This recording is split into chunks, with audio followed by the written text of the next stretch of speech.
নামাজ পড়তে টাকা লাগে না, নামাজ পড়তে ধনী হওয়া লাগে না, নামাজ পড়তে ফর্সা হওয়া লাগে না, নামাজ পড়তে হাত পা থাকা জরুরি নয়, নামাজ পড়তে প্রতি ওয়াক্তে গোসল করা জরুরি নয়, নামাজ পড়তে দিনক্ষণ অপেক্ষা করে জেগেই থাকতে হবে, বসেই থাকতে হবে, দাঁড়িয়েই থাকতে হবে, কতক্ষণ ঘন্টার পর ঘন্টা তওয়াফ করতে হবে, এই ধরনের কোনো শর্ত নেই।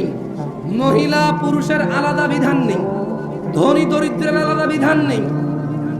অথবা তারা যারা সালাতকে ত্যাগ করেছে, আল্লাহর নবী বলছে ইসলামের স্তম্ভ 5টি: আল্লাহকে সাক্ষী দেওয়া, ওনার রাসূলকে সাক্ষী দেওয়া এবং সালাত প্রতিষ্ঠিত করা, সমর্থবান যাকাত দেওয়া, সমর্থবান হজ করা, 11 মাস শেষে 1 মাস রোজার মাস যারা পেল তারা রোজা রাখবে, যারা তারাই হচ্ছে মুসলমান।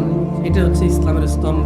কয়েকটি কাজ একনিষ্ঠভাবে করলেই আমরা জান্নাতে প্রবেশ করতে পারি, যার অন্যতম হলো সিয়াম।